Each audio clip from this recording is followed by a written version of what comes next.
All right, then it's official now. The monetary policy rate has been increased by 50 basis points to 27.25% from 26.75% that we had in July 2024. Meeting was attended by 11 out of the 12 members.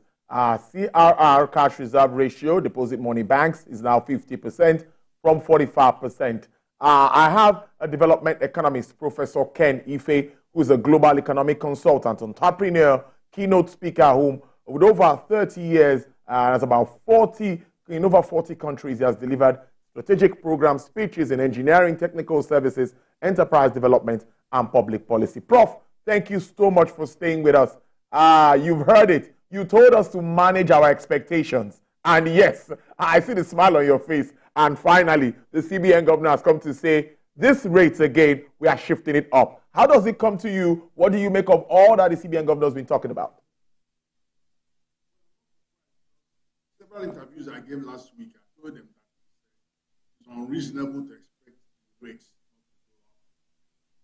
In fact, my bet was like 25% that it would stay steady. It was 75% that it would go up. It's because although there are marginal decreases in the headline inflation, but the core inflation is rising.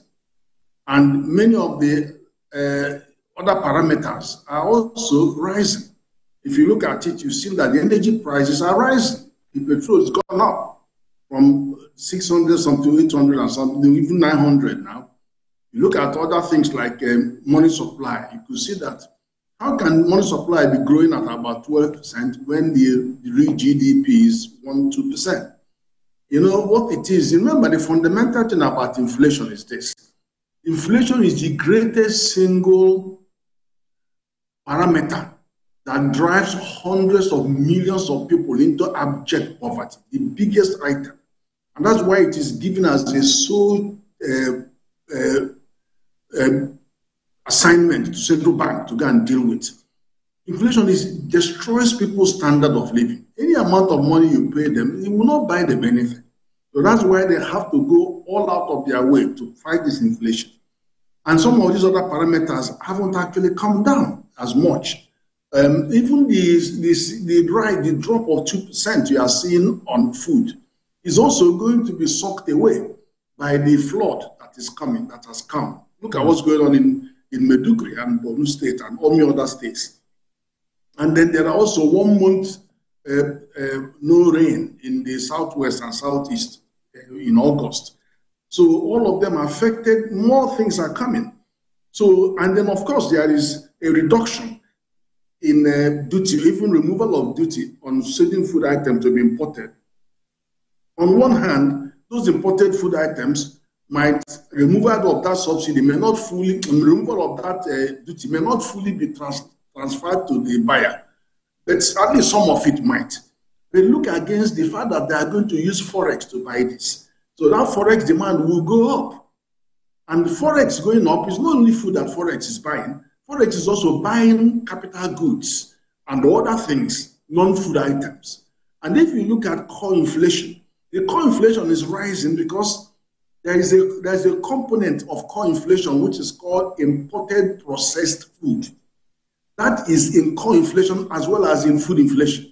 So if that price is going up, because we are still importing more than we had expected, even before the removal of this duty, we've been importing high. So that's why you see the cost still going up. So it's such a risky territory for the central bank to simply drop the rate or even stop the rate. Remember, there are other things that they are chasing. They're also chasing real positive interest rates, which is a macroeconomic parameter that is recognized by the ECOWAS and macroeconomic convergence criteria.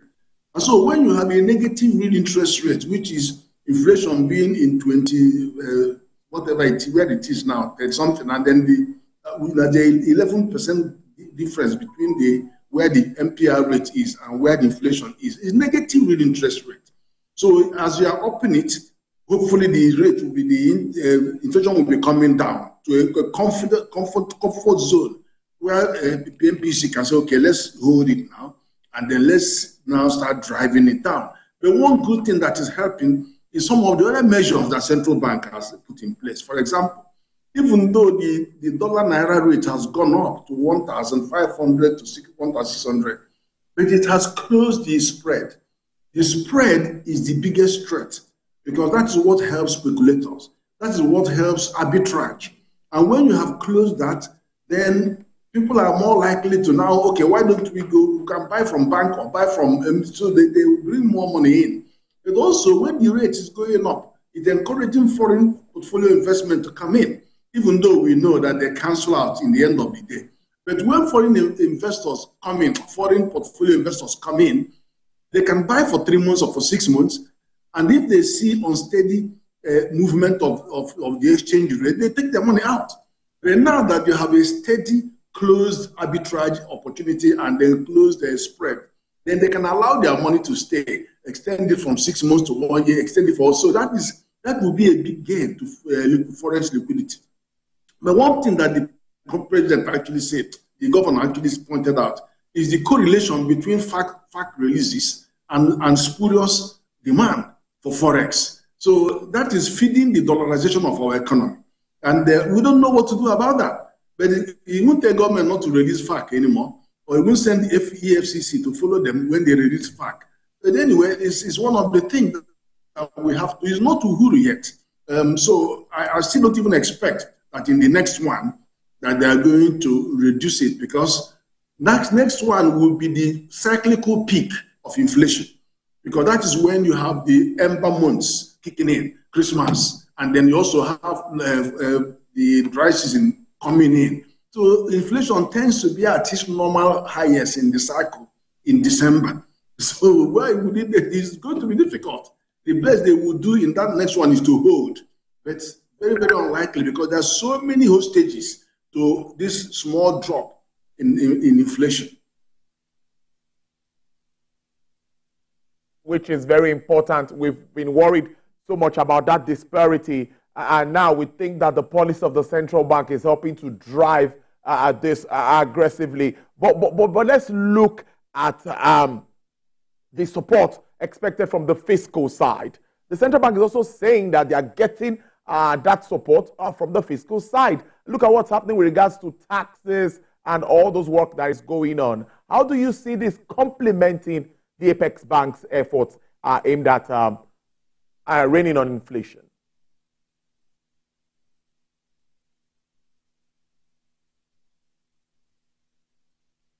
We hope we get Professor Uwaleke, Professor Ken Ife, I beg your pardon, back for us to continue this very important conversation about the resolution just reached at the yeah, Prof. Prof is back. So, Prof, I was asking you about the fiscal side and what they've been doing. What does that mean to help consolidate the efforts of the Apex Bank? On the fiscal side? No. We have good news, excellent news from the fiscal side. The fiscal review that I have seen, where they raised the threshold from 25 million naira for small businesses to 50 million, is excellent. Before they start worrying about VAT, withholding tax, all of that. And then the fact that they targeted social inclusion. So making sure that the VAT is removed from payments of utilities, things like health, education, all that transport, because that is where the citizens are spending their money. Remove it there. So that's going to, what it means in effect is that the business community will get more benefits. And then if you look at the tax, 60 tax regimes, but out of which only 6 of them gives government 95% of their revenue. So why worry about all the other ones? So they're going to whittle them down from 8 to 10 of them. And then, so that is going to be good news. There's so much sweeties coming in from fiscal authorities that are going to help the inflation and then give the central bank the comfort that they require to start bringing down these rates. So those are coming. And secondly, of course, you have the Dangote promise that if things go as expected, then we probably could end up with saving 40% of our forex. That again will take off the heat from the forex instability, and that's going to be happening. It won't happen immediately. These things may require about a month or two before they kick in. because of this lag that you get between when something is done and when it comes into force. So but we'll have to see how it goes. But the future is far more promising, especially with the fiscal authorities putting their feet down and then, streamlining the taxes. Okay, for example, this waiver tends to cost us almost as much as the revenue. But now government revenues increase over 2 to 3 trillion every month. And then those things have now moved to priority sectors. Those incentives are now sectorized. So here are our priority sectors. That's where you're going to give anything you want to give. And that is good news. We are in an export-dependent economy. The CBN governor talked about that being a monolithic economy. And that is also part of the challenge that we have with regards to inflation. Structural factors also limiting production are things that should be addressed. Prof, looking ahead, you've talked about what we should expect considering the season and all of that. But looking at economic reforms in its entirety, where are we in the short to medium term? Well, the insecurity hasn't improved that much to affect any of macroeconomic parameters. So it's still work in progress. The energy costs, we have seen a spurious rise of over 30% on energy costs. But that could come down when there is full price discovery on what is costing to process this fuel, what is costing, where it's buying it in Naira. We need to see how much that comes out in the crude in Naira, and then how much it comes out to the PMS sold in Naira, and then the role of NNPC. In that unveiling, we will discover the real price of fuel. And I was happy to hear that Dangote says that they will be able to put tracker on those trucks carrying the fuel so that when they go to the border, I'm sure one of the things that will be there is ring a fence, geofence. So alarm will go the moment any of those trucks approach a border. So we hope that all of that, because one of the challenges is that we are not reflecting the real volume of petrol being consumed in the country. So, and then also we know that those price differential between us, over 40% price differential between our fuel in Nigeria and that of our neighbors, that immediately says there should be arbitrage. So if we have ways of dealing with it and ensuring that they don't flow across the border, if they don't do some tunnel now, cross-border tunnel, to tunnel out the PMS. So there will be improvement. And then you know also that in Libya, there are some people that are using a special kind of card. You take it to the petrol station for a particular amount of fuel. Beyond that, your allocated consumption at subsidized price, then you pay the full price. We don't know whether that will work in Nigeria, because once you bring technology here, we have more technology gurus here that specialize in turning the technology. We don't know how that's going to play out. So there are, tougher times coming, but there is a ray of hope, because this whole Dangote experiment and then the beautiful decision that crude should be sold in Naira and then Naira, and then you have a lot of traction coming from the fiscal authorities and more fiscal stimulus. I think it's all going to portend very well. So around January, I will see a sustained drive of inflation down. But I'm not sure that. All right. Professor Ken Ife, I must thank you so much, development economist. Thanks for staying with us. And of course, breaking down this top story there. That's the biggest story around the world of business now. Yes, the increase in rates from the NPR. Thank you, Prof, and do enjoy the rest of your day. And thank you for having me. We would have you in to speak before November so that we'll see what happens even after that meeting. God keep us. Take care, sir. Thank you.